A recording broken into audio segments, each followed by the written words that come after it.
in our city is making sure that there's a leader, making sure that we have leadership, and making sure that we're very open about what we want our city to be. When you look at Riverview Farm Park and the fact that over the past few decades we've been reducing more and more our green space, it's something that we have to address head on. We can't continue to allow ourselves to be nudged out of all of our green space.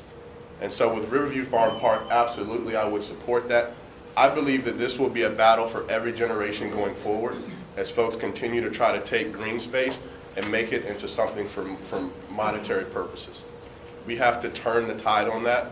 We don't have much left, and I think it's going to be something that we have to put and ingrain in our city for the long term, not every year or every election.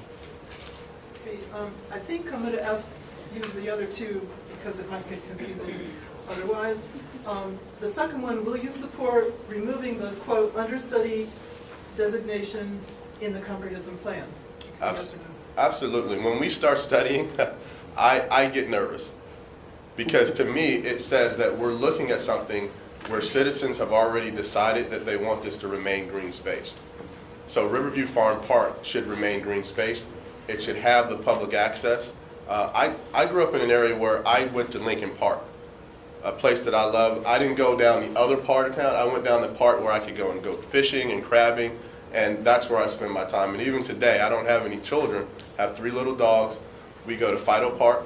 We go and we walk. That's what we do. That's my therapy when I'm flying all over the place. So I think that this city has a great opportunity to keep everything green. I don't think we need any new development, and we definitely don't need any more studies. I think we're good right where we are. Okay, and the third one is, and will you maintain public ownership and present zoning of City Farm and all of Riverview Farm Park as parkland and not rezone to allow for any housing development there? Might be repetitive, but you can say. Absolutely. Same thing, and I'm not going to be a broken record, but I think that what we're going to be facing for years to come, and I just got back. I'm also an executive MBA student at the College of William & Mary. I'll be finishing up in a few months. We went to China. I went to Shenzhen, Beijing, Hong Kong, and what I learned is that it gets a lot worse. It can get a lot worse. You have folks there that are walking around with masks on their faces to protect from all of the pollution that's being generated by cars, manufacturing, which has no rule of law. You just turn it on and turn it off. When I was there, President Trump was actually a week, 2 days after we left, President Trump came. And every year they do this tour of the factories. And it was the first time that our professors, after doing this every year, had actually seen the blue sky there in Shanghai.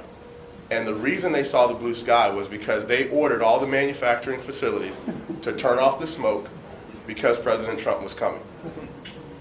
It is a sad state when you have that type of policy.